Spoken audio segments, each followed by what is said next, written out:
First, here's my take. Over the course of this campaign, I've heard from many people who've cheered my opposition to Donald Trump.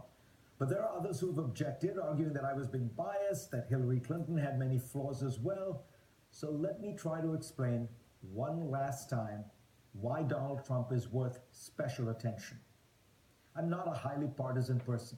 I have views that are left of center, but others that are conservative.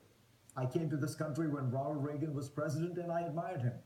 I think well of many Republican politicians, including the last two GOP presidential nominees, John McCain and Mitt Romney, both of whom are honorable men and would have been good presidents.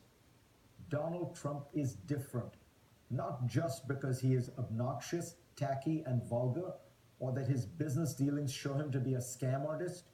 He is different because of what he believes. The simplest way to understand Trump's core beliefs is to look at his words and actions, not just today, but well before. You see, politicians pander to voters, and Trump's views on, say, Social Security and Medicare, which he promises not to touch, or taxes, which he promises to cut, seem pretty insincere. They're reflections of what he thinks his supporters want to hear. But he does have deeper beliefs, values, and instincts. The first one that stands out is race. Donald Trump has consistently expressed himself in word and deed in ways that can only be described as racist. In his earliest years as a developer, he was sued by the Justice Department for allegedly denying housing to qualified black people. In the case of the Central Park Five, Trump jumped into the public arena, taking out full-page ads assailing the accused black teenagers and demanding the return of the death penalty. Most strikingly, he refused to back down when DNA evidence had clearly exonerated the five men, and New York City was forced to pay $41 million in damages for wrongfully imprisoning them for up to 13 years. Trump seems to believe deeply in ethnic stereotypes. He boasts of his own bloodline and compares it to breeding racehorses. In a 1991 book, one of his associates described him as horrified to see African Americans in his accounting department at two of his hotels, saying, quote, "Black guys counting my money? I hate it. The only kinds of people I want counting my money are short guys that wear yarmulkes every day." Trump acknowledged the veracity of these comments in a later Playboy interview before walking it back years later in a 1999 NBC interview, calling it all nonsense. Trump has also always been a protectionist. In the 1980s, he was sure that the Japanese were about to take over the world, and the only solution was tariffs and trade wars. He doesn't seem to have noticed that the future he predicted never happened. Undeterred, he has now focused his wrath on China, just as that economy has begun to slow down, and on Mexico, a country so small that its effect on the U.S. economy is minimal. The common thread is that Trump is quick to tell Americans facing real economic hardship that they should blame their problems on foreigners.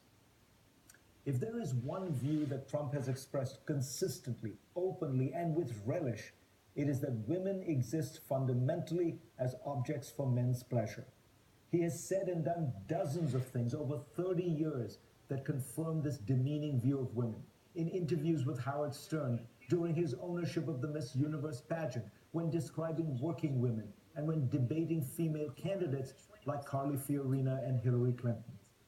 Women, he once said to New York Magazine, you have to treat them like shit. Finally, Donald Trump has expressed impatience and contempt for many of the foundations of liberal democracy. He has repeatedly promised to change laws to make it easier to punish journalists who offend him. He has threatened people who contributed to his Republican primary opponents, implying that he would have the government look into their business affairs. He has proposed a number of policies that are illiberal, unconstitutional, or even war crimes, such as banning all Muslims from entering America, waterboarding suspected terrorists, and killing their families. He has compared his ideas to the internment of Japanese Americans during World War II, implying that he approved of that measure. And he has threatened to jail his opponent if elected. It's just awfully good that someone with the temperament of Donald Trump is not in charge of the law in our country. Because you'd be in jail. These then are the core views of Donald Trump, expressed over decades and confirmed by many of his actions: racism, sexism, protectionism, xenophobia, and authoritarianism. His views on taxes and regulations are irrelevant. Your view of Hillary Clinton is irrelevant. Donald Trump is not a normal candidate. He is a cancer on American democracy. And that is why I will vote against him next Tuesday.